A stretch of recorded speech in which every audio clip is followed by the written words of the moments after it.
Dear student, কালকে আমি ভারতের কৃষির বৈশিষ্ট্য এবং তার সংজ্ঞা নিয়ে আলোচনা করেছিলাম।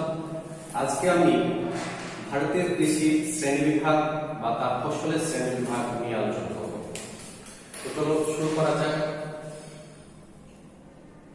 ফসলের শ্রেণীবিভাগ।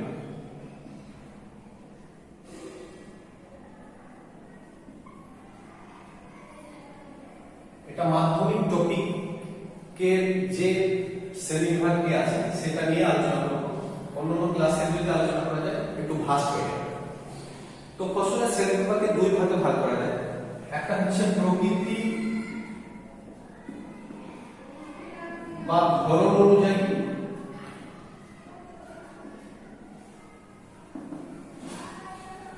আর একটা হচ্ছে মরশুম বা ঋতু অনুযায়ী।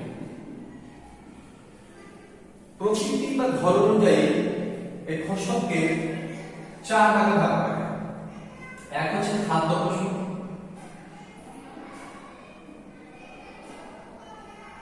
দুই হচ্ছে তন্তু ফসল,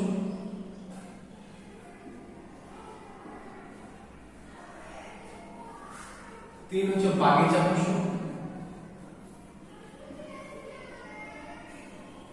আর অন্যান্য ফসল আছে।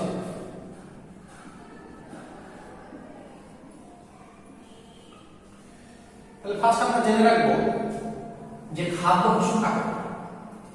তোমরা বুঝতে পারছো, খাদ্য মানে যে ফসল সাধারণত আমরা খাদ্যের জন্যই ব্যবহার করে থাকি সেই ধরনের ফসলকে বলা হয় খাদ্য ফসল।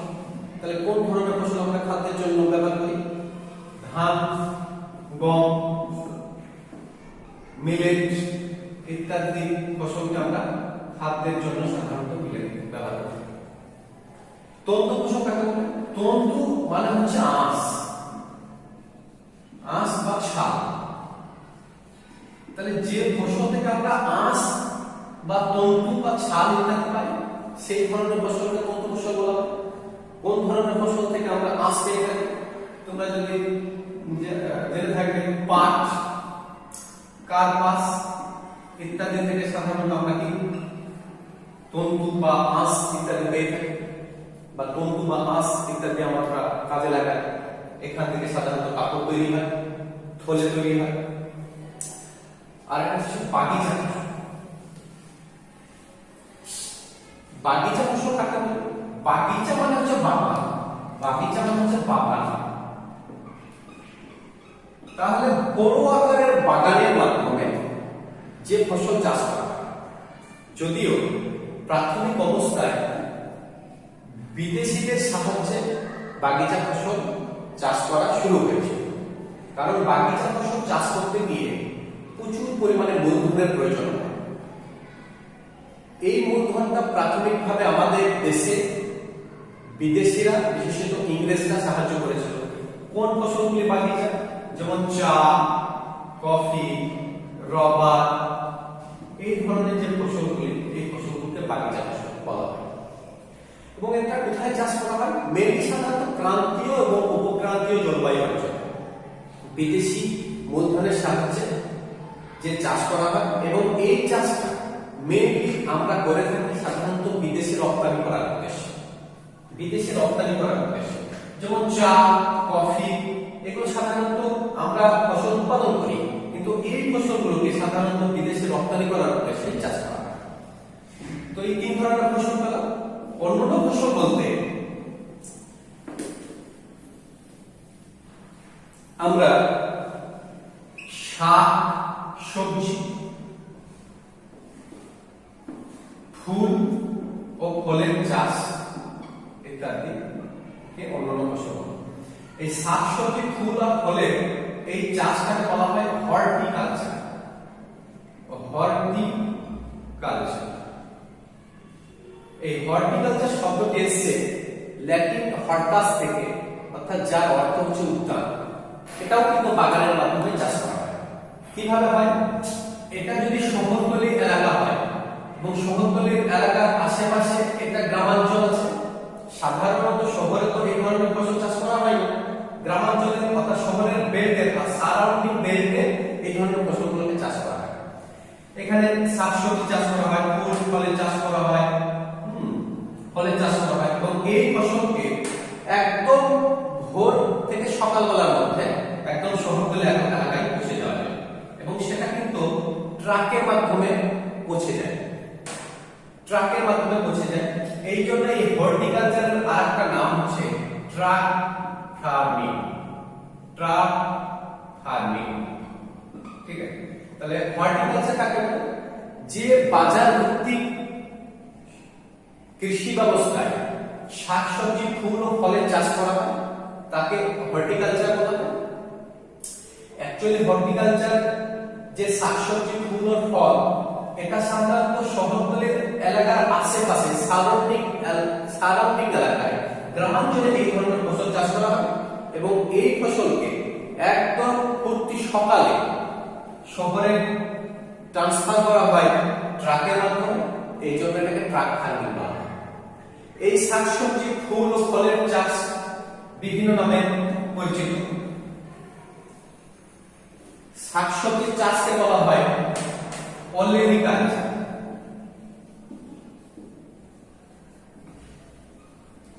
তাহলে শাকসবজির চাষকে বলা হয় অলেরিকালচার। ফলের চাষটাকে বলা হয় পমোকালচার বা পমক কালচার, পমক কালচার। আর ফুলের চাষটাকে বলা হয় ফ্লোরিকালচার।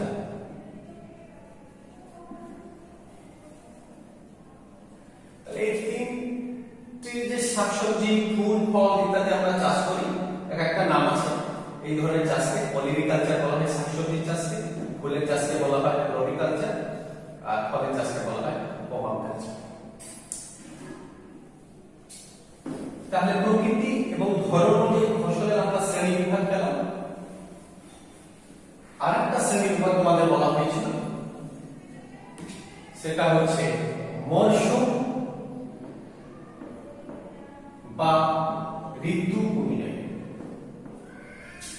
এই মরশুম বা ঋতু অনুযায়ী ফসল তিন প্রকার। এক হচ্ছে খারিফ ফসল, দুই হচ্ছে রবি ফসল,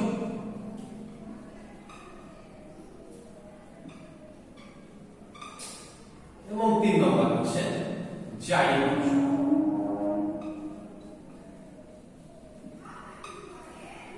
তাহলে ফার্স্ট আমরা জানবো খারিফ ফসল।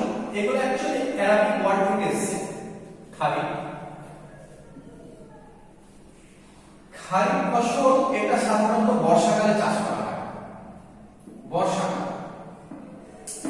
এখন আমরা জানি যে বর্ষাকাল কোন সময়টা, কারণ আমাদের মৌসুমী বায়ু যে সময় প্রবেশ করে সেই সময় কিন্তু বর্ষাকাল শুরু হয়। তাহলে মৌসুমী বায়ু প্রবেশ করে জুন মাসের প্রথম সপ্তাহে, এবং এই খারিফ ফসলটা চাষ করা হয় জুন মাসে চাষ করা হয়।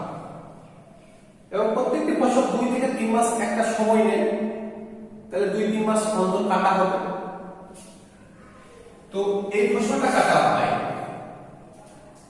অক্টোবর থেকে নভেম্বরের মধ্যে, মানে শীতের শেষে, শীতের শুরুতে,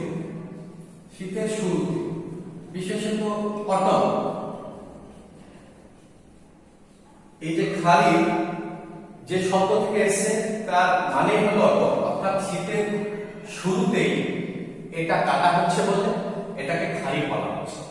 এটা কোন সময় চাষ করা হয়? জুন মাসে, এবং অক্টোবর নভেম্বরে কাটা হয়। এটা হচ্ছে খারিফ ফসল।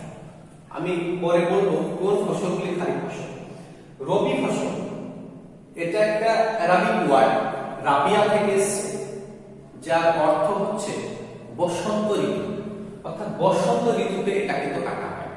তাহলে কোন সময় এই ফসলটা লাগানো হয়?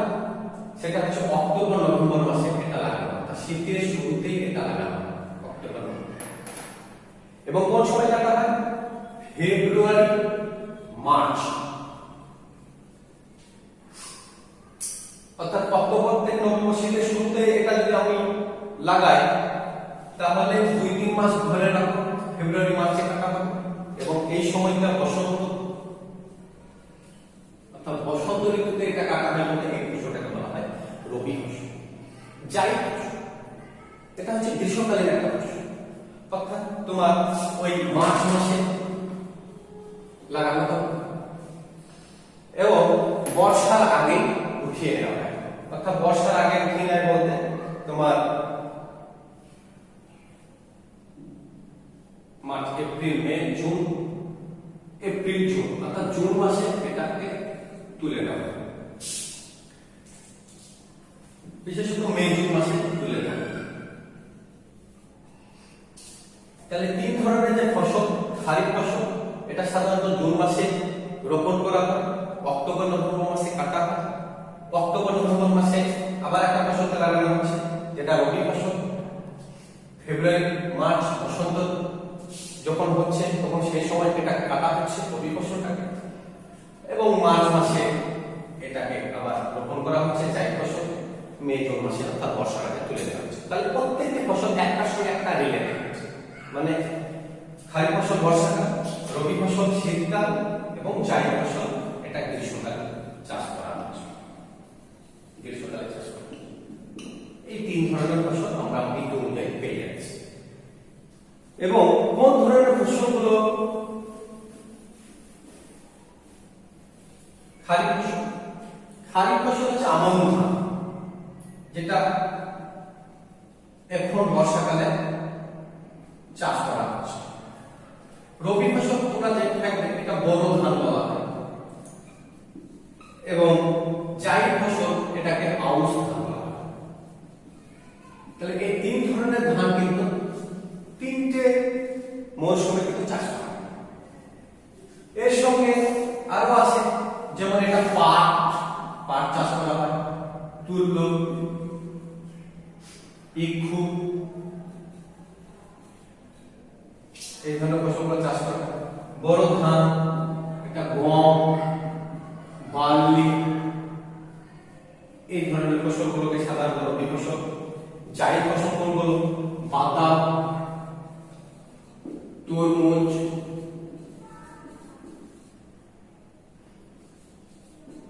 শসা এই ধরনের ফসলগুলো জাইদ ফসল। তাহলে আমরা কোন কোন ফসলগুলো খারিফ ফসল সেটা জানবো, কোন ফসল রবি ফসল, কোনগুলো জাইদ এটা আমরা জানবো। এখন খারিফের সাথে রবি একটু পার্থক্য আছে, কারণ খারিফ ফসল তোমাদের বলা হলো যে বর্ষাকাল আগমনের সঙ্গে এটা চাষ করা হয়। তার মানে বর্ষাকালে আমরা বৃষ্টির জল পাই, তার মানে এটা বৃষ্টির জলের উপর নির্ভর করে।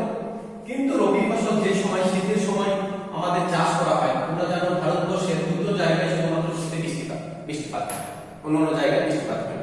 তাহলে এই রবি ফসল চাষ করতে গেলে আমাদেরকে জলের উপর নির্ভর করতে হবে, অর্থাৎ জলসেচের উপর কিন্তু খারিফ ফসল নির্ভরশীল, আর এটা কিন্তু বৃষ্টির জলের উপর নির্ভরশীল। এবং তুলনামূলকভাবে রবি ফসলে যে ফসল উৎপাদন হয় এই ফসল উৎপাদনটা বেশি হয়, খারিফের থেকে রবি ফসল বেশি উৎপাদন হয়। এটা মাঝে মাঝে পার্থক্য করে যে খারিফ ফসলের সঙ্গে রবি ফসলের পার্থক্য। তাহলে প্রথমে সংজ্ঞা দেবে খারিফ ফসল কাকে বলে, রবি ফসল কাকে বলে, সংজ্ঞা দেবে কোন ফসলগুলো খারিফ, কোন ফসলগুলো রবি। এটা কিসের উপর নির্ভর করে? জলসেচের উপর নির্ভর করে। খারিফ ফসল বৃষ্টির জলের উপর নির্ভর করে, এর উৎপাদন কিন্তু তুলনামূলক কম হয়, এর উৎপাদন বেশি হয়। এই 4টে পার্থক্য দেবে, তাহলে কিন্তু পার্থক্য হয়ে যাবে। আরেক ধরনের ফসল আছে, সেই ফসলটা হচ্ছে অর্থকারী ফসল।